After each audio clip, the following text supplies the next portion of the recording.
autour de cette table ronde trois experts euh, qui, pour débattre d'une question, pour réfléchir autour d'une question, c'est d'abord, y a-t-il une pénurie d'eau en France et pourquoi y a-t-il une pénurie d'eau en France? Et on en parle beaucoup dans l'actualité, donc l'idée, c'est de répondre simplement, facilement à cette question.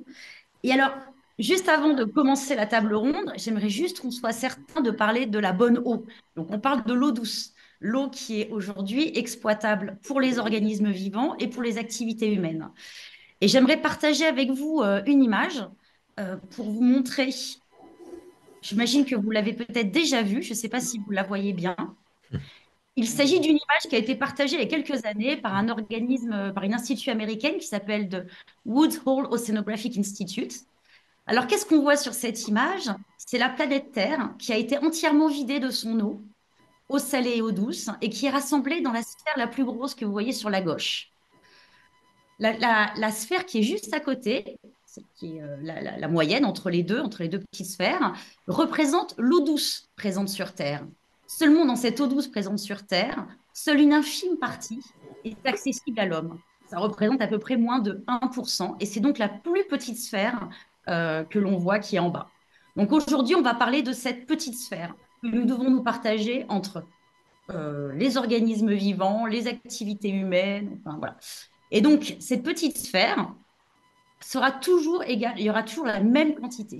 Donc, on ne parle pas de disparition d'eau douce, on parle plus de répartition d'eau douce qui entraîne des pénuries.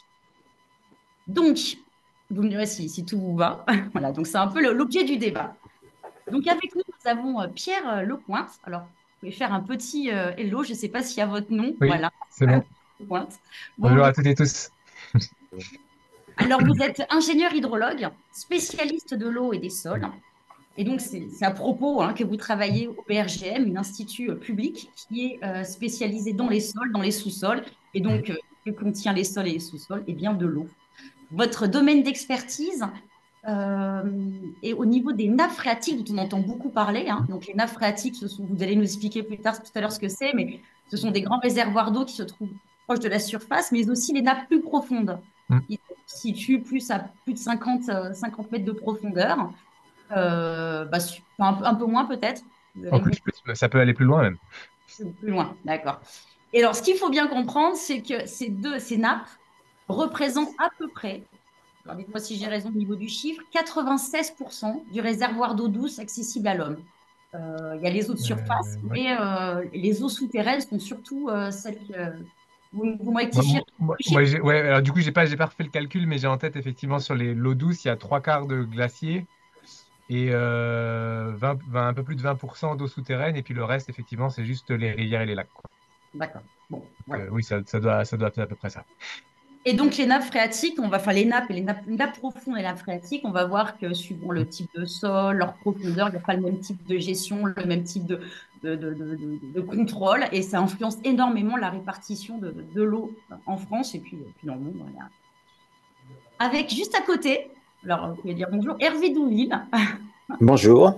Bonjour. Alors, vous êtes hydroclimatologue, vous travaillez au département climat du CNRS. Et vous avez été co-responsable d'une grande première, j'ai envie de dire. C'est-à-dire que vous avez été co-responsable du premier chapitre qui a été dédié à l'eau pour le dernier rapport du GIEC. Ce qu'il faut voir, c'est que les rapports du GIEC n'avaient jamais attribué un chapitre uniquement dédié à l'eau. Et vous en avez été co-responsable, le chapitre 8, je crois, sur le site. Alors, oui, juste une petite précision. Je suis du CNRM, Météo France. C'est un laboratoire mixte avec le CNRS, mais moi-même, je suis affilié à Météo France. Et par ailleurs, c'est la première fois que nous avions un chapitre dédié à l'eau dans le premier groupe de travail du GIEC. Mais voilà, plusieurs décennies qu'il y a déjà un chapitre dédié à l'eau dans le deuxième groupe de travail sur les impacts et l'adaptation au changement climatique. C'est vrai, c'est vrai. J'ai oublié de parler du groupe. On va en parler. Vous allez nous expliquer après à quoi correspondent ces groupes. Voilà. Et donc, on va comprendre avec vous. Vous êtes un spécialiste du cycle de l'eau et on va comprendre avec vous que la modification du cycle de l'eau a un impact direct sur la répartition de l'eau sur notre territoire et sur la planète. Et enfin, en dernier intervenant, nous avons Bonjour. Frédéric Arès. Alors, Merci d'être avec nous. Vous Je êtes vous en prie. écologue, journaliste, écrivain, chroniqueur, animateur et vous animez notamment une émission qui s'appelle C'est dans le sol, qui est diffusée sur Internet dans le média Ewa et, Oui, et qui parle des sols et donc de facto d'eau aussi. c'est vrai. Et j'ai envie de commencer par vous parce que vous avez récemment, en 2020, travaillé sur une enquête qui a été éditée dans le magazine Marianne en 6 chapitres sur Mhm. l'eau. Et vous me l'avez envoyé, donc j'ai pu le consulter. Et le premier chapitre euh, que je vais partager avec vous a un titre qui m'a interpellée, avec un bel oxymore, la rareté de l'abondance. Donc, juste pour commencer ce débat, j'aimerais juste qu'on parle déjà du constat.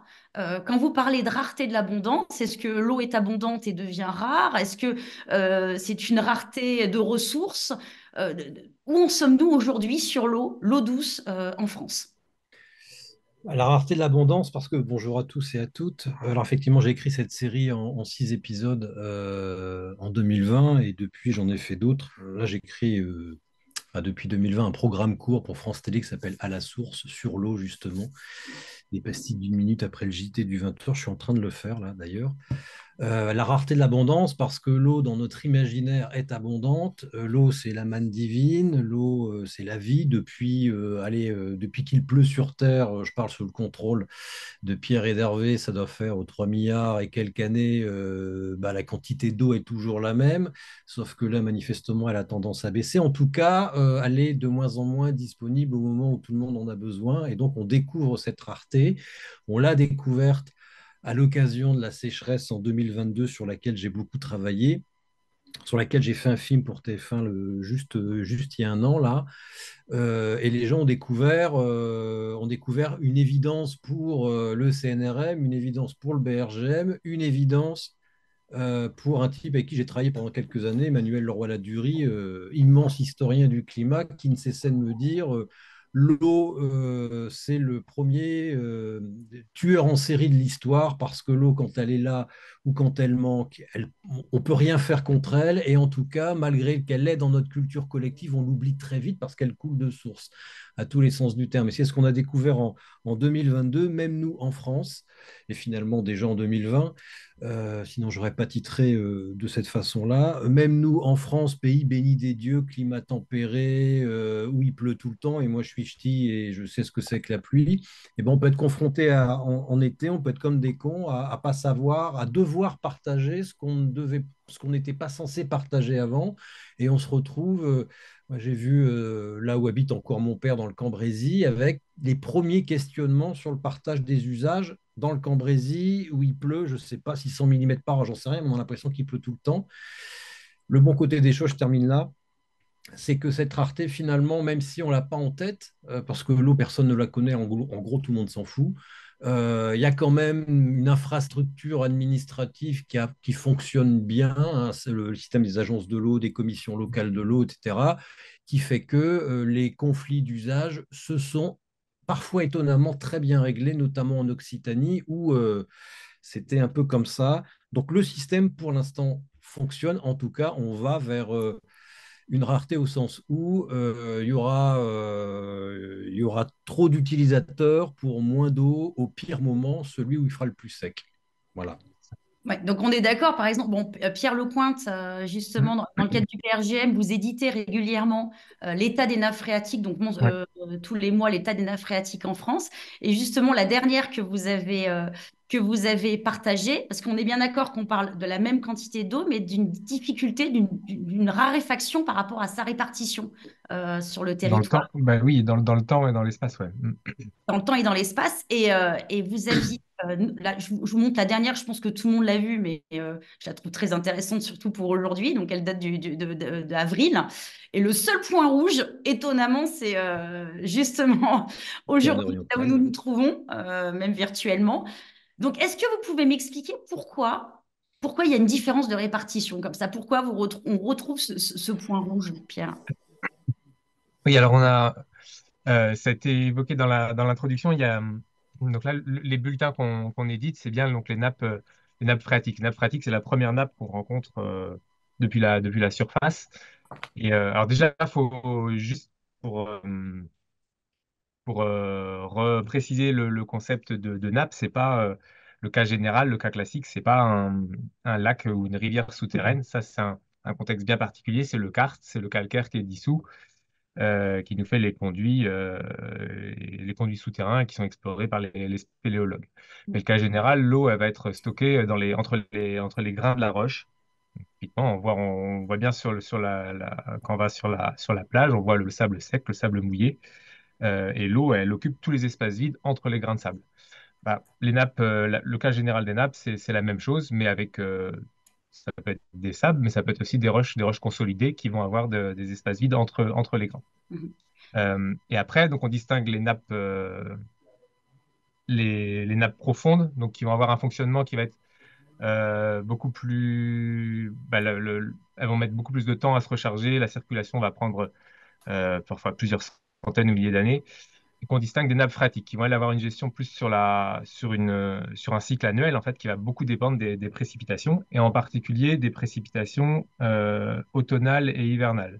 C'est à cette Mhm. période-là que les nappes se rechargent, tout simplement parce que en printemps et en été, l'essentiel de l'eau qui tombe sur le sol va être récupéré par la végétation pour croître. Donc, ce qu'on Oui, donc appelle. ça veut dire que s'il pleut en automne et en été, enfin s'il pleut pendant ces périodes-là, pendant ces saisons-là, l'eau qui est censée, qui aurait pu regonfler les nappes, va être entièrement utilisée par la végétation. C'est ça. Alors, ce qui est pas forcément ce qui est utile pour l'agriculture, par exemple. C'est-à-dire que s'il pleut au printemps et en été, on n'a pas besoin d'irriguer parce que, pour peu qu'il pleuve régulièrement, on n'a pas besoin d'irriguer parce que l'eau est apportée directement par les précipitations.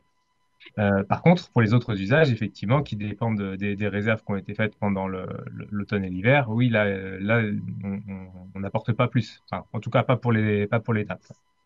Donc, est-ce que vous voyez une raréfaction de la pluviométrie et donc, ou alors est-ce que les nappes se remplissent, entre guillemets, toujours autant, sauf qu'elles ne se remplissent pas au bon moment? Non, enfin, nous, on n'a pas constaté pour l'instant de changement de tendance sur le niveau des nappes qui rejoint les travaux qui étaient jusque-là, où il n'y avait pas de tendance sur le signal de précipitation, en tout cas en France, dans le cadre du changement climatique. Autant la température augmente, autant le signal de précipitation, pour l'instant, on n'a pas de tendance claire. Et alors par contre, l'augmentation de la température, elle va augmenter l'évapotranspiration des plantes. S'il fait plus chaud, en fait, les plantes vont avoir tendance à plus se développer. Donc ça peut diminuer un petit peu la recharge. Mais c'est à la marge puisque ça va augmenter la période pendant laquelle la végétation est active. Donc ce qui vraiment impacte le fonctionnement des nappes, ça va être le cycle de précipitation annuel et, enfin, et surtout ces variations d'une année sur l'autre. C'est quelque chose qui n'est pas du tout régulier, contrairement à la température ou à quelques degrés près finalement, ce qui est pas négligeable, mais on a les mêmes températures d'une année sur l'autre. Autant les précipitations, c'est très variable. Mais là, je parle sous le contrôle d'Hervé D'Hervé, Douville parce que Hervé qui est un c'est plus son spécialiste. domaine. Oui, Voilà. oui, il Mais est spécialiste du cycle donc de l'eau. Parce que... voilà, il pourra préciser après. Mais du coup, c'est ça qui va vraiment faire la différence. Et puis surtout, c'est variable donc dans le temps d'une année sur l'autre et aussi dans l'espace. Et c'est ce qui explique la situation très critique actuelle sur les PO. Et puis, bah, ça remonte un peu sur le littoral méditerranéen. C'est qu'on a un gros déficit de précipitation et donc de recharge des nappes depuis 2 ans, qui n'est pas du tout le cas sur le reste Alors moi, du coup, je suis basé à Toulouse, donc je fais ma contribution à ce bulletin des nappes, elle est sur le bassin Adour-Garonne, hein. On a parlé des agences de l'eau. Donc c'est ce qui est en gros le quart sud-ouest, hein, de la France, et où là, pour le coup, on a plutôt un excédent de précipitation, surtout sur la façade atlantique. On a des niveaux très hauts dans les Charentes et puis jusque dans les Landes. Et par contre, il a moins plu déjà en Ariège par rapport à la normale. Et déjà, enfin, on voit bien la différence. C'est là où on a les niveaux qui sont pas très bas, ils sont plutôt autour de la moyenne pour le moment. Mais on voit bien voilà, qu'il y a un impact direct des précipitations. Ouais. Alors Alors, après, juste pardon pour finir, ouais. on peut avoir quand même des, enfin, on a globalement un cycle annuel, mais on n'efface pas ce qui s'est passé l'année d'avant non plus au niveau des nappes, parce voilà, si on enchaîne 2 années sèches, finalement, notre niveau, on parle aussi d'étiage, hein, pour les nappes comme pour les cours d'eau, donc en fin d'été, début d'automne, avant qu'ils se remettent à pleuvoir et que les températures baissent. Donc c'est notre niveau bas. Donc si il est très bas parce qu'on a une première année sèche et que derrière on a une deuxième année sèche, finalement on va continuer à creuser les niveaux, on va avoir une situation critique qui va être la conséquence non pas d'un manque de pluie sur une année, mais sur 2 ans, et qui va du coup être pire que sur un an. Alors c'était le cas euh, pour le bassin aquitain, c'était le cas en 2011-2012 par exemple. C'est là qu'on a donc, tous nos records de niveau bas de nappe, ils sont en 2012. Donc, alors, bon, merci. Non, en fait, quand on parle de problème de pluviométrie, alors maintenant je m'adresse à vous, Hervé Douville, qui est un spécialiste du cycle de l'eau. Est-ce que ça veut dire qu'il pleut moins en général, ou est-ce que ça veut dire que le cycle de l'eau, c'est-à-dire les épisodes de pluie, sont modifiés au cours du temps? Et si c'est le cas, pourquoi? Alors, les deux. Euh, oui, quand vous dites que l'eau ne change pas en quantité, alors c'est vrai globalement à l'échelle de notre système planétaire, mais une chose est très claire, c'est qu'une atmosphère plus chaude peut contenir plus de vapeur d'eau. L'essentiel de l'eau atmosphérique, elle est sous forme vapeur, une petite partie est condensée sous forme liquide et solide et participe à la formation des nuages, a un effet d'ailleurs radiatif très important pour amplifier ou inhiber le réchauffement global d'origine anthropique. La vapeur d'eau est elle-même un gaz à effet de serre. Le fait qu'une atmosphère plus chaude contienne plus de vapeur d'eau, c'est aussi une rétroaction positive sur le réchauffement d'origine anthropique. Mais ce que l'on voit aussi, au-delà des questions de pénurie, c'est que comme l'atmosphère contient plus de vapeur d'eau, lorsque les conditions météorologiques sont favorables, on va pouvoir mobiliser une quantité d'eau plus importante pour la condensation et provoquer des événements plus intenses. Donc globalement, il y a des régions où les précipitations annuelles augmentent, d'autres où elles diminuent, mais de manière assez générale, on voit une augmentation de l'intensité des phénomènes pluviométriques et plus de jours sans pluie, et les jours où il pleut, plus de pluie. Une intensité plus importante, y compris pour les événements extrêmes, avec évidemment des impacts potentiels sur les risques d'inondation. Donc on a une double problématique liée au changement climatique, un renforcement des situations où on a trop peu d'eau et des situations où on en a trop. Mhm. Euh, Et voilà. justement, je voudrais juste. Attendez, je voulais vous partager quelque chose, mais je le ferai tout à l'heure, je ne l'ai pas ouvert. Mais alors, justement, le fait que ces épisodes intenses sont de plus en plus importants, il pleut plus, il pleut moins, est-ce que ça a un impact sur les réservoirs, justement, les réservoirs naturels tels que les nappes Oui, bien sûr. Alors au-delà des nappes, évidemment, on a une sensibilité plus immédiate sur le contenu en eau des sols, voire sur les débits des fleuves. Et cet impact se fait sentir à différentes échelles de temps.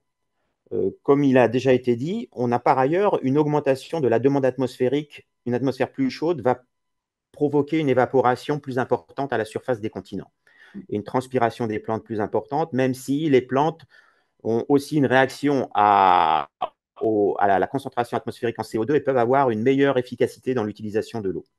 Globalement, donc, on a par exemple de nouveaux phénomènes qui apparaissent comme ce qu'on appelle des sécheresses éclairs, c'est-à-dire un assèchement des sols superficiels très rapide, y compris après un événement pluvieux. Avant, il fallait par exemple un mois pour assécher les sols. Aujourd'hui, là où il fallait un mois, il faut 15 jours et peut-être bientôt 8 jours, on a le même niveau d'assèchement, c'est-à-dire que ça va beaucoup plus vite l'assèchement, surtout s'il y a du vent.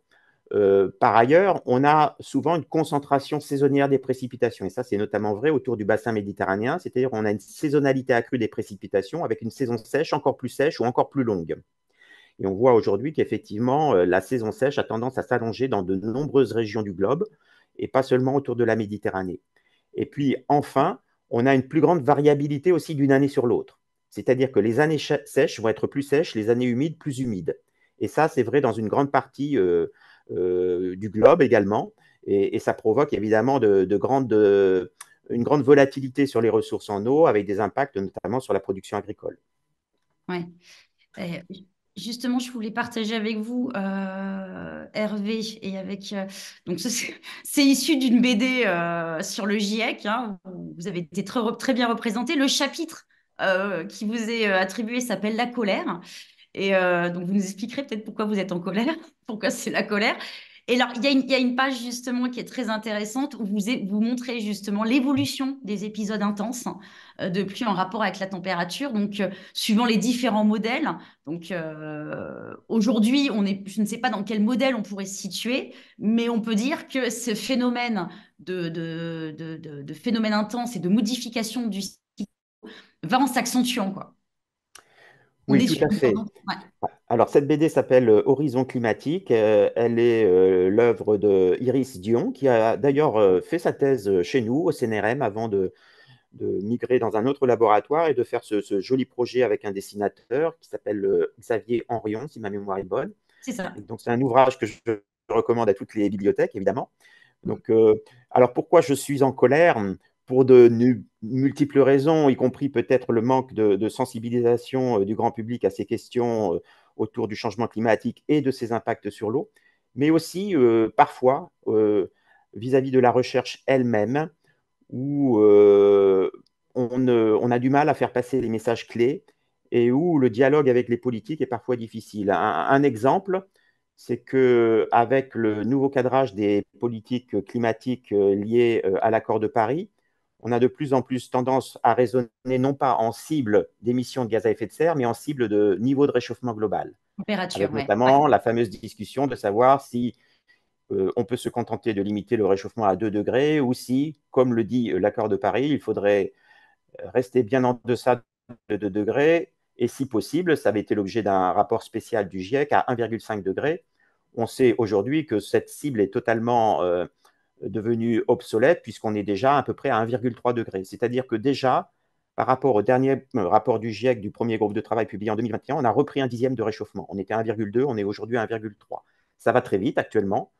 On a un taux de réchauffement de la planète qui est de l'ordre de 0,2 degrés par décennie à l'époque où on a rédigé le dernier rapport du GIEC et qui aujourd'hui augmente encore. On voit l'accélération du changement climatique, y compris en raison de, disons, grâce à l'amplification, à l'accélération de l'élévation du niveau global de la mer. Ouais. Donc, tout ça nous montre à quel point ça va vite. Et le paradoxe, c'est que quand on raisonne en niveau de réchauffement global, on n'en sait pas beaucoup plus sur l'avenir des ressources en eau. C'est-à-dire qu'effectivement, les projections de précipitations et de ressources en eau sont beaucoup plus incertaines que les projections de température. Donc, lorsqu'on se fixe un niveau de réchauffement donné sur les politiques d'adaptation au niveau national, et on a vu aujourd'hui que le gouvernement actuel sort un peu du déni et veut se préparer à un réchauffement national de 4 degrés, eh bien, pour autant, on ne sait pas exactement ce que ça veut dire, on ne sait pas bien ce que ça signifie en termes de ressources en eau à l'échelle des territoires. Et je pense qu'il y a encore beaucoup de travail à faire là-dessus, et y compris à expliquer que la complexité des changements du cycle de l'eau qui dépendent pas seulement du niveau de réchauffement global, mais aussi de changements de la circulation atmosphérique, par exemple, qui sont beaucoup plus subtils. Si les routes dépressionnaires migrent, par exemple, vers les pôles, comme c'est déjà le cas dans l'hémisphère sud et sur le Pacifique Nord, ça pourrait aussi être le cas sur l'Atlantique Nord, eh bien évidemment, à nos latitudes, on verra beaucoup moins de systèmes dépressionnaires qui réapprovisionnent en précipitation et aussi en recharge des nappes nos réservoirs en hiver.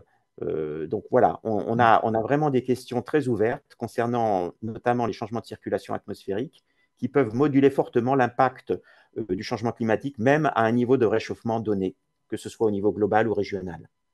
Ouais, mais justement, là, lorsque vous parlez, si on se prépare justement à un réchauffement plus 4, on peut voir là dans le graphe de ce petit schéma que les épisodes intenses augmentent de manière absolument drastique. Enfin, on est.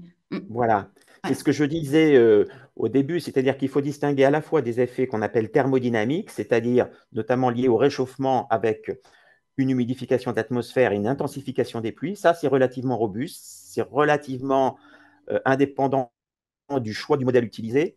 Et typiquement, l'humidification de l'atmosphère, j'ai publié un papier en 2022 à ce sujet, elle se fait à peu près au taux prévu par la théorie de Clausius-Clapeyron, c'est-à-dire à plus 7% d'humidification par degré de réchauffement atmosphérique. En revanche, tout ce qui relève des changements de précipitation liés à la circulation atmosphérique, c'est beaucoup plus incertain et ça peut fortement moduler les risques de sécheresse et puis le cumul saisonnier des précipitations. Donc, même si on a de manière inéluctable une intensification des pluies, en termes de volume cumulé sur une saison ou une année, ça reste très dépendant des changements de circulation pour le futur. Ouais. Et par ailleurs, il faut aussi se rendre compte que on est un peu surpris, comme ça a été expliqué par Frédéric au début, par ce qui nous arrive aujourd'hui en France, mais c'est aussi parce que les changements du cycle de l'eau ont pendant longtemps été masqués par Par la la. pollution atmosphérique. C'est-à-dire qu'il y a un espèce de combat de bras de fer entre l'effet de la pollution atmosphérique qui diminue le rayonnement solaire incident à la surface et donc limite le réchauffement, et d'autre part les gaz à effet de serre qui, eux, amplifient l'effet de serre naturel et chauffent la surface des continents en particulier, mais aussi des océans. Et donc ce bras de fer est actuellement gagné par les gaz à effet de serre qui s'accumulent dans l'atmosphère, alors que toutes les politiques qui sont indispensables, notamment pour des raisons sanitaires de dépollution atmosphérique, notamment dans les pays industrialisés du Nord, ont déjà eu leurs effets et donc ont permis d'avoir moins d'aérosols. Donc aujourd'hui, on voit l'effet conjoint de la dépollution atmosphérique et de l'amplification de l'effet de serre sur le réchauffement global et donc sur l'intensification des précipitations et les autres perturbations, les autres dérèglements du cycle de l'eau. Oui, c'est ça. C'est-à-dire que, comme vous l'avez expliqué dans le chapitre, c'est-à-dire qu'en fait, la pollution, l'atmosphère est plus claire, entre guillemets, il y a moins de pollution atmosphérique, donc ça, c'est un bon point. Mais en revanche, comme c'est plus clair, les gaz à effet de serre, l'effet de serre augmente. Et donc, on voit une augmentation. Enfin, c'est assez étonnant parce qu'en fait, le bruit ambiant n'avait pas été. C'était couvert par le bruit ambiant de la Voilà, pollution. il y a souvent une confusion entre ces deux notions de Oui. pollution atmosphérique et de renforcement de l'effet de serre. Parfois, on voit à la télé des illustrations du changement climatique avec la pollution sur la Chine, sur Pékin, par exemple. En fait, alors effectivement, quand on brûle du charbon, on émet à la fois des polluants, des fines particules et des gaz à effet de serre. Mais une partie de la pollution industrielle, elle peut être facilement évitée en mettant des filtres, par exemple, sur les pots d'échappement des voitures ou sur les usines, sur les cheminées des usines, ce qui n'empêche pas la pollution invisible, c'est-à-dire l'augmentation des concentrations de dioxyde de carbone notamment, mais aussi d'autres gaz à effet de serre dans l'atmosphère. Et donc, il faut vraiment bien distinguer ces deux effets. Et l'effet finalement le plus pernicieux, c'est cet effet invisible lié à un renforcement de l'effet de serre. Ouais. Et donc, du coup, ça a un impact sur le cycle de l'eau et donc augmentation des épisodes intenses, donc variation de la répartition de l'eau dans les sols. Et on commence à en voir l'impact aujourd'hui, même si on le savait depuis un moment que ça allait arriver. Et Voilà. Alors, ce qu'il y a de rassurant sur ce sujet combat aérosol, c'est-à-dire pollution atmosphérique, gaz à effet de serre, c'est que on vit actuellement peut-être la décennie ou une des décennies où l'accélération du réchauffement est la plus forte, dans le sens où on a à la fois la diminution de la pollution atmosphérique et le renforcement de l'effet de serre. Cette dépollution est déjà en grande partie réalisée dans les pays du Nord, elle reste à terminer dans certains pays du Sud. Et par ailleurs, les premiers efforts de réduction des émissions anthropiques de gaz à effet de serre commencent à porter leurs fruits. Donc on peut espérer, malgré tout, que dans la suite du XXIe siècle, si on ne fait pas trop de bêtises, le taux de réchauffement global va diminuer. ouais. Pas le réchauffement lui-même dans un premier temps, hein, et on sait qu'on va continuer à réchauffer la planète pendant plusieurs décennies, mais le taux de réchauffement qui participe aussi à toutes ces surprises, ces phénomènes qu'on n'avait pas anticipés, ces records battus, ce taux de réchauffement devrait quand même rapidement, espérons-le, diminuer. Alors, globalement, si on parle de pénurie, on parle aussi de pénurie parce qu'on veut utiliser l'eau et qu'elle n'est pas accessible. Donc, il y a aussi l'activité humaine qui, au-delà du fait que la répartition de l'eau soit différente. Alors, justement, Frédéric, au niveau de la répartition, vous avez commencé votre intervention en disant quelque chose de très pertinent, c'est qu'on allume le robinet, ça coule, c'est super, cette ressource en eau est inépuisable et abondante. Est-ce qu'il n'y a pas aussi une différence de demande en eau due à l'activité humaine, alors bien sûr l'agriculture, les loisirs, etc., qui font qu'on parle de pénurie? Mais si, il y a trop de. Là, on parle des Pyrénées-Orientales, enfin, c'est quand Ouais. même un cas d'école. Pyrénées-Orientales, il y a. Alors, je parle sous le contrôle du Bergem, il y a deux nappes, une au-dessus de l'autre, et on est allé taper sur la nappe la plus profonde, celle qui se recharge le moins vite, alors même que ça fait une vingtaine d'années que l'université de Perpignan, que des hydrogéologues divers et variés alertent sur le fait que à irriguer trop d'agriculture et surtout à accueillir trop de touristes, on va à la catastrophe. Effectivement, là, on est au fond de la piscine. Là. Donc, il y a des usages, il y a une répartition des usages qui est liée à un rapport de force qui a été très mal géré dans les Pyrénées-Orientales. En gros, tout le monde s'est foutu royalement de ce que disaient les scientifiques et quelques agriculteurs un peu moins bornés que les autres, considérant que, à force de taper sur la ressource, on finirait par plus rien avoir du tout. Là, c'est vraiment un cas d'école de tout ce qu'il ne faut pas faire. Et c'est un cas d'école qui devrait nous éclairer et comment dirais-je, et qui devrait nous éclairer comment dire, de la même manière qu'au Maroc, au Maghreb, il s'est passé à peu près la même chose. C'est-à-dire qu'on a cru qu'il allait pleuvoir, on a cru que tout allait s'arranger. C'est une espèce de pensée magique qui s'est Ou en abattue Catalogne sur aussi, nous. hein. Mm. Pardon? Ouais. Ou en Catalogne aussi, hein, Ou en au niveau du Catalogne, point de mais vue. ce qui s'est passé en Pyrénées-Orientales, c'est la Catalogne, c'est exactement ce qui s'est passé en Espagne. Là, pour les besoins de Barcelone, du tourisme, et pour les besoins du maraîchage et de l'arboriculture, d'ailleurs aux frais de l'exploitation d'ouvriers marocains non déclarés et sur lesquels on tape dessus dès lors qu'ils font mine de faire grève. N'achetez jamais de fruits et légumes venus d'Espagne, je termine là-dessus. Ben, on a totalement épuisé une ressource en eau. Alors, j'ai envie de vous dire, bien fait pour vous. Enfin, vous aviez des alertes, vous n'avez rien fait. Maintenant, il va falloir faire autrement. Et faire autrement, oui, ça veut dire faire une agriculture différente qui utilise moins d'eau.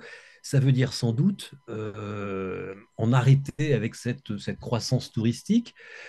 En tout cas, c'est regarder là où les choses se passent mieux, là où dans les commissions locales de l'eau, là où dans les établissements publics et techniques de bassin, là où dans les syndicats de rivières, comme par exemple dans le Tarn, il y a le syndicat là, qui est au niveau, qui est entre Castres et Albi, dont j'ai oublié le nom, où bah, les choses ont été bien gérées pendant l'été 2022 et continue à l'être, et où les gens acceptent. Enfin, faut bien comprendre que l'eau, c'est un vecteur de démocratie. Quand on parle de l'eau, on parle de son territoire. C'est ça qui est fascinant. J'invite tout le monde à assister à un moment ou à un autre à une commission locale de l'eau qui gère l'eau à l'échelle d'une petite rivière. Et c'est vraiment tous les usagers de l'eau qui y discutent. Tous les Ça, on va en usagers de l'eau parler qui, en tout à discutant l'heure. de l'eau, parlent de leur territoire, parlent de leur vie, et globalement, les choses se passent bien. Sauf parce que c'est une affaire bêtement humaine. Quand vous êtes dans une commission locale de l'eau, dans un comité de bassin, dans un établissement public chargé de régler la jauge des différents usages de l'eau, ça n'est qu'une affaire humaine, ça n'est qu'une affaire de rapport de force. Oui. Et donc, si la direction, c'est pareil pour les préfectures, n'est pas incarnée, si les élus censés décider en dernier lieu en Savoie sur l'eau et sont tellement effrayés par la très haute technicité de l'eau par rapport à des usagers professionnels que sont des entreprises de l'eau, des industriels et des agriculteurs, bah, ils perdent la main et ils signent à peu près tout et n'importe quoi. Ça, je l'ai vu en Vendée. Derrière ça, il y a la question qu'ont soulevé Hervé et Pierre de façon subliminale, il y a la question de la formation à l'eau. L'eau n'intéresse personne parce que l'eau coule de source. L'énergie, déjà, n'intéresse pas grand monde, mais encore, on voit à peu près ce que c'est parce qu'elle coûte cher. L'eau, elle coule du robinet et elle ne coûte rien. Personne n'est capable de dire combien il paye son mètre cube, en particulier le monde agricole. Euh, Comment voulez-vous donc vous intéresser à quelque chose qui n'a pas de valeur, à quelque chose qui incarne véritablement dans notre culture judéo-chrétienne la manne divine? Et donc, il y a un vrai défaut de formation des élus, à la fois à la réalité de l'eau, au cycle de l'eau, et puis à la technicité administrative et à la technicité en termes de génie civil de l'eau. Raison pour laquelle vous avez des communes, notamment comme par hasard les communes de ski, dans les Alpes qui ont des taux de fuite à 40, 50, 60%, même 80% dans une petite station, parce qu'ils s'en foutent. Parce que l'eau, ils ne la payent pas. Et parce qu'en plus, dans le cadre de la loi NOTRe qui va s'appliquer en janvier 2026, qui fait que l'eau sera gérée à l'échelle des intercommunalités, et heureusement, ça permettra de mutualiser les dépenses, eh bien, il y a des communes qui se disent on n'a pas fait d'efforts pendant 20 ans, bah là, de toute façon, on va s'acoquiner avec des communes qui ont un peu de moyens, qui ont un peu de technique, parce qu'eux ont fait des efforts, et donc on n'a pas de questions à se poser. Ce que je veux dire par là, c'est que on est parfaitement capable de gérer la rareté de cette abondance, on est parfaitement capable d'affronter la pénurie qui vient, un, parce qu'on la sait, deux, parce qu'elle arrive à un rythme que l'on connaît à peu près, trois, parce que cette imprévisibilité, on la voit aujourd'hui, et même si elle nous panique, on doit s'y préparer. Et puis quatre, il y a plein de solutions et techniques et en termes de médiation qui existent et qui fonctionnent. Juste un tout petit exemple, et je termine là-dessus. On a parlé de la sécheresse. Effectivement, les sécheresses, elles vont arriver de plus en plus. Mais malgré le fait, je reviens sur les Pyrénées-Orientales, qu'elles se sont accumulées, personne ne s'est dit, mais merde, il faut peut-être quand même moduler les usages. Non. Et là, encore une fois, c'est une question de rapport de force. le lobby touristique et le lobby, enfin une partie du lobby agricole. En gros, on fait bouffer son képi au préfet. Je termine là-dessus. Il y a un autre exemple que je pourrais vous donner à Chartres dans la Beauce. Mais l'exemple pardon, des inondations, vous avez vu ce que ça a donné dans le Boulonnais, dans le Montreuilois, où là, alors là, on n'a pas de chance, c'est quasiment chez moi, la terre, elle est comme ça, c'est de l'argile, donc quand une goutte d'eau tombe, bah, elle a du mal à rouler jusqu'à la mer. Mais cette question des inondations, en 1989 à Douai, j'étais encore en stage de fin d'études à l'agence de l'eau Artois-Picardie. À cette époque, il y a eu plein d'inondations dans la bonne ville de Douai. Et le maire de Douai en a eu marre. Et la solution classique que lui promettait, que lui présentait pardon, l'agence de l'eau et les grands industriels de l'eau, c'était on va faire des tuyaux, ils sont comme ça, on va faire des tuyaux comme ça de récupération des eaux pluviales et on va faire des bassins d'eau pluviale encore plus grands. Et puis il y a des chercheurs et des gens, je vous le fais court, hein, de l'agence de l'eau et d'une association qui s'appelle Adopta qui se sont dit ben non, là, en gros, l'eau, elle circule là parce que sur les deux boulevards, parce que c'est étanchéifié. Donc, on va ouvrir, on va laisser le sol libre, on va le végétaliser et on va au moins essayer de décréter le début de l'inondation pour que le sol l'absorbe afin de soulager les réseaux d'eau pluviale. Ça a été fait depuis, il n'y a plus d'inondation à Douai, enfin en tout cas au centre-ville. Et ce qu'a fait l'association Adopta, c'est ce qui s'appelle aujourd'hui la désétanchéification des villes. Aujourd'hui, c'est devenu une révolution mentale dans le monde de l'eau en France et ça fonctionne. Et ce qu'a fait Adopta est devenu une référence européenne. Et aujourd'hui, et je termine là-dessus, l'eau de pluie qui auparavant était considérée comme un déchet, à évacuer le plus vite possible, est considérée aujourd'hui comme un facteur d'aménagement du territoire. On doit la ralentir le plus vite possible, la rendre visible. Pourquoi? Parce qu'elle va aller abreuver des arbres qui, l'été prochain, feront de l'ombre et de l'évapotranspiration. Donc les choses changent, mais elles changent à chaque fois quand on a un élu qui connaît le sujet et quand il s'appuie sur des gens qui savent et quand le rapport de force va comment dirais-je, aux premiers usages les plus nécessaires qui sont l'alimentation des gens et qui sont l'alimentation de la nature devant tous les autres. Et quand ça se passe comme ça, globalement, ça se passe bien. Donc, j'oscille en permanence, moi, entre le désarçonnement, le désabusement après 30 ans de métier. Et là, je suis dans un état de colère à la Hervé Deauville. Et en même temps, je suis content parce que je vois des choses qui avancent, vraiment, et qui avancent pas à la tête de l'État, même si quand même quelques avancées, mais globalement, ça avance, comme on dit aujourd'hui, dans les territoires. Et encore une fois, quand le rapport de force, il est du bon côté. Est-ce que vous êtes en train de nous dire que finalement, lorsqu'on parle de trop d'eau ou de pas assez d'eau, c'est un problème de gestion et de demande? Et C'est un problème de gestion et de demande. Après, il y a du pragmatisme à avoir. Dans le voilà. Boulonnais montreuilois, je suis à peu près sûr qu'il y a des hameaux qui vont devoir disparaître. Parce que la situation est telle que même si on fait de l'agriculture en conservation des sols, que même si on fait des petits bassins de retenue, je suis en train de travailler là-dessus, il y a trop d'eau aujourd'hui qui tombe trop vite. Et même une très très belle prairie avec plein de matière organique, un sol épais, ben, est incapable d'absorber autant de flotte, surtout sur un territoire qui est comme ça. Donc il y a sans doute, le changement climatique ne fait qu'accentuer l'existant, comme l'ont dit Pierre et Hervé, il n'en reste pas moins que quand il y a trop d'eau ou quand il y a vraiment plus assez d'eau, il y a des territoires qui ne seront plus habitables. Et vous le voyez aujourd'hui, moi je passe ma vie en télé à parler de ces sujets, et notamment de la rétractation, le gonflement des argiles. Là, on en parle depuis ce matin.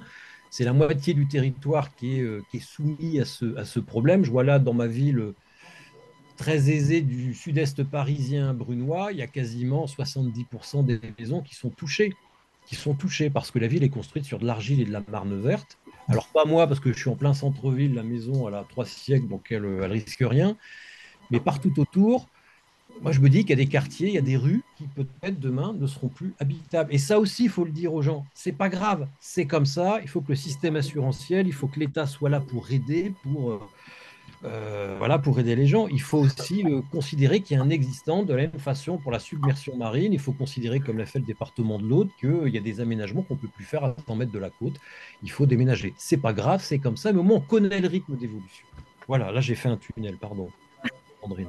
Non, mais alors, justement, pour parler de la raréfaction et de l'abondance, je voulais revenir sur le débat de pourquoi la pénurie, on parle de pénurie de l'eau ou de surabondance de l'eau en France. Donc, vous parliez de la demande, et justement, dans le cadre du BRGM, il y a aussi une réflexion autour de mieux contrôler cette demande en eau. Vous faites, quand vous dites on fait manger la casquette au préfet, Frédéric, c'est aussi ça aussi. Il faut savoir, vous devez contrôler l'eau, vous assurer qu'il n'y ait pas trop de demandes à un certain moment, pas assez. Enfin, voilà, avec les Mm. barrages. Oui, oui, tout à fait. Alors, nous, on n'est pas le gendarme en fait. C'est Ah, vous n'êtes bien pas le gendarme, mais vous les aidez. c'est bien les autorités, voilà, c'est ça, c'est les services de l'État dans les départements, souvent, les directions départementales des territoires qui hébergent ce qu'on appelle les services de police de l'eau. Et nous, on est là pour leur apporter effectivement les informations scientifiques et essayer de déterminer finalement la quantité d'eau disponible et du coup ce qui va pouvoir être utilisé sans. Voilà, c'est des travaux. Alors, l'exemple le plus avancé, nous, sur lequel on travaille, c'est le Tarn-et-Garonne, où il y a une grande plaine alluviale au confluent de la Garonne, du Tarn et de l'Aveyron, hein, et avec beaucoup de cultures maraîchères, notamment, grandes cultures également. Enfin, le maïs aussi a pris sa part dans cette région-là. Euh, et du coup, on travaille depuis une trentaine d'années, donc ça a commencé avant moi, sur comment déterminer la quantité d'eau qui est disponible dans cette nappe alluviale d'une année sur l'autre pour autoriser seulement des prélèvements qui vont pas abaisser de trop les niveaux de la nappe et puis aussi l'impact sur le débit des rivières. Puisque l'eau de la nappe, finalement, elle arrive toujours à la rivière. Donc, il faut que les prélèvements qu'on fasse en été, ils n'impactent pas négativement le débit des cours d'eau durant la période d'étiage, là où les débits sont les plus faibles. Donc, effectivement, c'est des travaux qui sont assez lourds, hein. On modélise finalement le sous-sol. On a besoin d'avoir le plus d'informations possible issues des forages pour connaître l'épaisseur, la nature, la perméabilité de ces terrains alluviaux. Et puis après, on a un certain nombre de points de suivi et on fait on essaye de reproduire finalement les évolutions qu'on a enregistrées pendant des années du niveau de la nappe. Et après, on fait des simulations. Si on prélève plus, si on prélève moins, quel est l'impact sur le niveau. Et on essaye voilà, de fournir ces éléments du coup à l'administration qui, elle, va être chargée d'autoriser ou non les prélèvements. Parce que c'est bien ça, il s'agit de prélever au bon moment, finalement. À quel moment on peut fournir de Oui. l'eau à l'agriculture, à quel moment on peut fournir de l'eau au loisir, et à ce moment-là, à quel moment on doit réduire. Mm. C'est pas Alors, pris en termes de pénurie, quoi. du coup, on n'est pas sur la gestion au quotidien parce que alors souvent, quand alors la majorité des prélèvements se font quand même dans les rivières.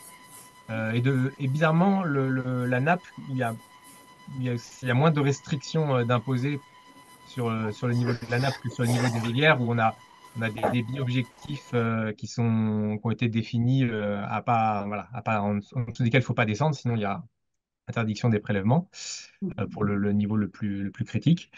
Et, euh, et pourtant, on continue de prélever plus dans les rivières que dans la nappe. Mais de toute façon, globalement, hormis besoin d'arroser pour lutter contre le gel en hiver, enfin notamment pour le maraîchage, les gros besoins, ils sont de toute façon pendant la période estivale. Mm. Donc, donc voilà, il faut pouvoir prédire un peu à l'avance, suivant justement la recharge de l'année. On sait qu'on aura plus ou moins de quantité disponible. Sur si on a une bonne recharge et qu'on a une sécheresse derrière, finalement, on sait qu'on pourra utiliser la nappe sans abaisser trop les niveaux et que du coup, ce sera l'année d'après, on aura quand même, si la recharge est bonne, on aura pu reconstituer les stocks sans problème. Donc c'est un peu ça qu'on essaie de gérer. Ou inversement, si la recharge a été faible, on va dire cette année vaut peut-être mieux quand même moins tirer sur la réserve. Après, voilà, il y a un fonctionnement administratif qui est assez complexe parce que les autorisations de prélèvement, souvent, elles sont pluriannuelles. C'est un volume qui est alloué pour l'année, enfin pour la saison en tout cas. Euh, et du coup, il faut essayer de jouer un peu entre cette réalité scientifique qui varie d'une année sur l'autre et du coup, une administration qui est aussi basée sur le fait que l'activité économique, elle est tous les ans, là, tous les ans, elle doit être censée être enfin, tous les ans la même pour que les revenus soient là. Mais sauf que l'agriculture, c'est pas, il dépend historiquement du climat et de la météo. C'est difficile on voit bien qu'il y a que ça que c'est enfin, avec De se projeter. Ouais. ouais, non mais enfin avec les on voit bien que c'est quelque chose qui est difficile à mettre en place dans l'agriculture, puisque voilà, c'est une activité qui dépend fortement de la météo, et du coup, bah, ça impacte les revenus de.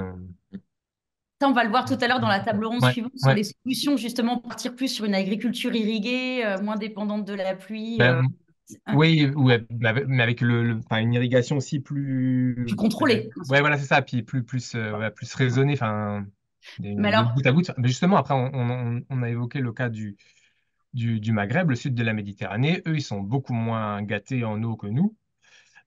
Mais historiquement depuis des millénaires, ils ont développé des techniques pour justement gérer cette eau rare. Donc, enfin, on a les techniques, après, il faut les rendre. Enfin, justement, il faut faire accepter qu'il va falloir changer les pratiques qui sont en place et qu'on n'a pas, on peut pas ouvrir le robinet tout le temps comme on veut, quoi.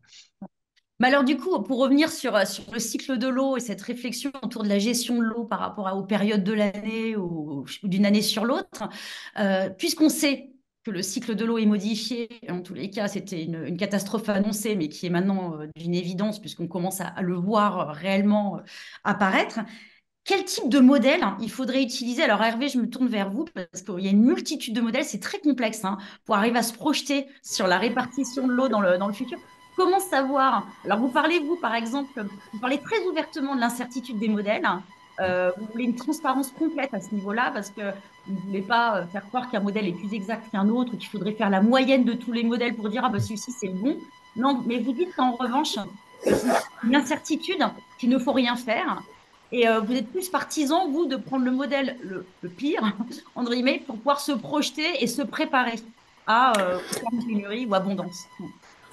Oui, alors je ne vais peut-être pas rentrer dans les détails techniques, je vais plutôt prendre un peu de hauteur, mais la question, c'est un petit peu la confiance qu'on a dans nos outils, dans la science et dans la technique, à la fois pour anticiper les changements climatiques à l'échelle régionale, mais aussi pour y faire face, que ce soit en termes d'atténuation, réduction des émissions ou en termes d'adaptation. Je voudrais un petit peu moduler ce qui a pu être dit sur l'adaptation, c'est-à-dire en effet, il y a d'énormes marges de manœuvre, ne serait-ce qu'éviter les gaspillages, mieux arbitrer les usages. Mais ce que montrent très clairement les rapports successifs du GIEC, c'est qu'il y a des limites à la fois géophysiques, mais aussi financières à l'adaptation. Et si on prend un peu de hauteur et qu'on réfléchit à l'habitabilité de notre planète, c'est assez vertigineux à la fois comment l'eau est arrivée sur la planète et à la fois, par exemple, vous avez dit, ben, l'eau, elle reste, le volume d'eau reste constant au cours du temps. Ça n'a rien de très intuitif, hein. C'est lié totalement au profil vertical de température et au fait qu'il y a une inversion des gradients de température lorsque l'on monte dans l'atmosphère, ce qui fait que les nuages, à un moment, rencontrent ce qu'on appelle la tropopause, cette limite, qui est une espèce de barrière physique invisible à la vapeur d'eau, alors que l'énergie, elle, traverse cette barrière et heureusement permet d'évacuer de la chaleur. Donc voilà, c'est assez vertigineux. On peut attribuer ça à la contingence ou à une action divine, mais c'est totalement vertigineux au point que d'ailleurs on a du mal à trouver d'autres planètes habitables. Et on est en train, là, en quelques générations, de massacrer un environnement relativement favorable pour l'espèce humaine et bien d'autres espèces, du fait essentiellement d'un comportement avide et d'un manque total de respect pour les autres générations et les autres espèces. Donc oui, je suis en colère. Oui, il est possible de faire des choses en matière d'atténuation et d'adaptation, mais attention à ne pas être trop confiant. Donc c'est un message que je livre à la fois à ceux qui prennent des décisions en matière de lutte contre le changement climatique, mais aussi à mes collègues, en effet. Par exemple, il faut savoir que tous les scénarios qui sont compatibles avec l'accord de Paris, ce qu'on appelle les scénarios à forte atténuation ou à faible émission, eh bien, tous ces scénarios supposent d'amplifier la capacité des écosystèmes et des continents à absorber du carbone. C'est ce qu'on appelle les techniques de carbon dioxide removal, c'est-à-dire non seulement on va favoriser les puits naturels de carbone, mais on va les renforcer de manière plus ou moins artificielle et ainsi pomper une partie de l'excédent de dioxyde de carbone dans l'atmosphère. Alors, ça peut être de la géo-ingénierie très sophistiquée, ça peut être simplement en plantant des forêts. Mais Par exemple, en termes d'afforestation, on oublie bien souvent que le fait que l'eau va devenir de plus en plus rare va provoquer des sécheresses et des feux de forêt qui mettent gravement en danger la pérennité de ces écosystèmes. Et donc aussi la faisabilité de ces scénarios à forte atténuation. Donc là encore, attention de ne pas faire trop confiance à la technique pour régler nos problèmes et éviter des politiques de sobriété. Concernant l'agriculture régulièrement se présente comme une solution plutôt qu'un problème, dit qu'elle va pouvoir stocker plus de carbone dans les sols, par exemple, y compris avec des gens de l'INRAE qui avaient lancé ce programme 4 pour 1000. Mais on voit à quel point ça va être difficile de stocker autant de carbone dans les sols, surtout en cas de sécheresse. Pour qu'il y ait de la matière organique dans les sols, il faut aussi qu'il y ait de l'eau. Donc, une partie de ces solutions qu'on a en tête sont peut-être déjà obsolètes du fait des changements avérés du changement climatique. Et donc, on ne pourra pas éviter des efforts de sobriété et des changements de mode de production et de mode de production agricole en particulier. Oui, du reste, vous l'avez mentionné à plusieurs reprises, l'homme souffrira plus d'une variation hydrique qu'une variation thermique. Ouais.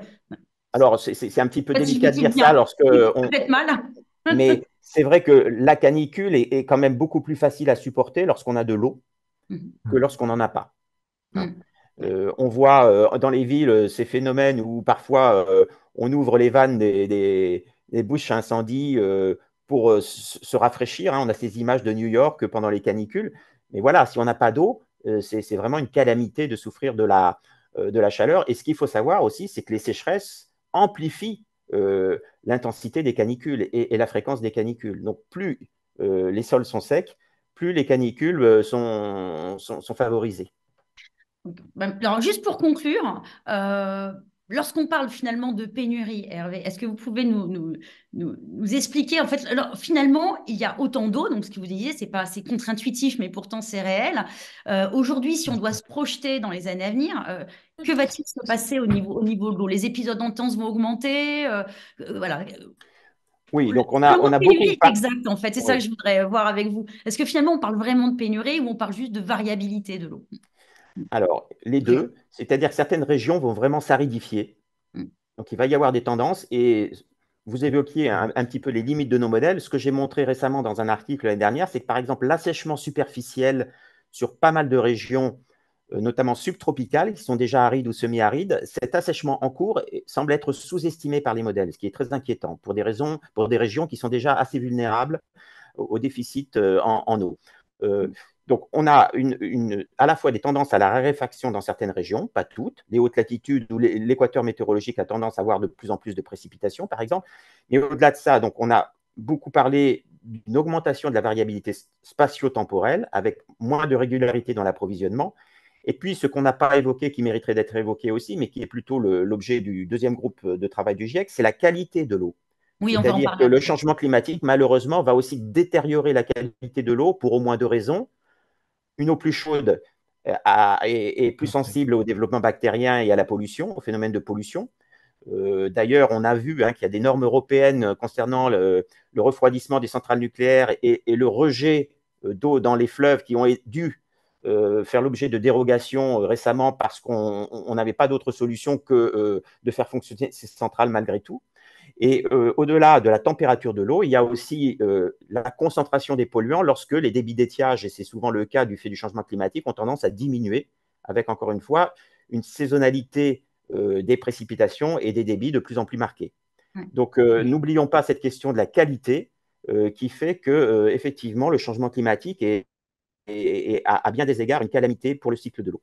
Oui, Et Pierre? je rajouterais, oui, un troisième pour la qualité, toujours sur les événements extrêmes du coup d'inondation, enfin de très grosses précipitations et de fort débit. Ça entraîne aussi une eau qui va être très, très turbide avec beaucoup de matière en suspension, qui est plus délicate à traiter. Alors, ça va pas forcément poser de problème pour les grosses agglomérations qui ont des grosses usines de traitement, mais pour des communes plus petites, voilà, avec qui ça peut saturer rapidement les systèmes et on a souvent des ruptures d'eau potable dans ce cadre-là. Ouais. Ouais, Frédéric, juste pour, si vous avez le mot de la fin, il y a une phrase que vous avez écrite sur un dans vos articles, nous sommes le miroir de l'eau que nous utilisons. Quelque part, c'est vous qui l'aviez écrit, hein, c'est Oui, ça, hein? oui. Je me Oui, trompe oui. pas. Et Ah oui, quelque oui, puis part, c'est ça. Si arrêtons de parler de pénurie et d'abondance, essayons d'être aussi plus mesurés. oui, puis bah, l'eau, enfin, on peut remonter à Narcisse, mais on n'ira pas aussi loin. L'eau, elle reflète nous-mêmes. Moi, j'ai passé mon temps en stage de fin d'études à faire des analyses de flotte et des analyses de sédiments dans le bassin Artois-Picardie. Je cherchais des métaux lourds, je cherchais déjà des pesticides.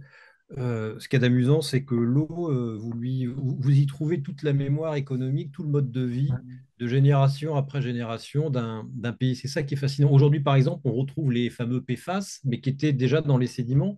Ils s'étaient planqués dedans parce qu'ils n'avaient pas encore eu le temps d'être dans l'eau et aujourd'hui ils remontent. C'est aussi un effet contre-intuitif de la dépollution. On dépollue l'eau, mais en fait, il y a le principe des vases communicants qui fait que la pollution qui s'accumule ailleurs va repartir dans l'eau ensuite. Et les PFAS, c'est des polluants qui sont là depuis longtemps, comme on peut retrouver du DDT de temps en temps dans la flotte parce qu'il s'était accumulé dans les sédiments. Enfin oui, l'eau, il faut la regarder, il faut écouter ce qu'elle nous dit, sans tomber sans de la cucuterie et du romantisme excessif. Mais il y a juste une chose à pas oublier, c'est que l'eau, on ne peut pas faire sans. Voilà, c'est tout. On ne peut pas faire sans. Donc de l'eau, il en faut, et il faut de l'eau de qualité. Encore une fois, on est un pays où malgré tout, il y a encore de la ressource en eau. On a une structure réglementaire, administrative, de génie civil qui fait que l'eau arrive chez nous. Enfin, j'ai beaucoup voyagé à une époque, il y a très peu de pays où on a de l'eau potable, il y a très peu de pays où on a des toilettes. La France, l'Europe et en particulier la France, on bénéficie de ça. Et effectivement, le changement climatique, l'imprévisibilité à venir perturbe tout ça, perturbe les certitudes que nous avions et nous ramène à un état de pays pauvre et nous ramène parfois à l'état juste d'être vivant. Et il y a effectivement des endroits où moi, j'irais sûrement pas passer ma retraite, notamment dans le sud-est de la France. Moi, j'adore le Lot, par exemple. Je suis fasciné par ce département. Ben, moi, non, j'ai décidé que j'irai plus dans le Lot parce qu'il va faire de plus en plus sec et peut-être demain inhabitable. Voilà, il faut se le dire. Il faut arrêter de se raconter des histoires. Après, on a quand même des moyens de gérer les choses si tant est qu'on ait envie de le faire. En tous les cas, merci beaucoup à nos trois intervenants. Euh, Merci. le tableau n'est pas très beau, n'est pas très clair, mais, mais la prise de conscience semble se mettre en place.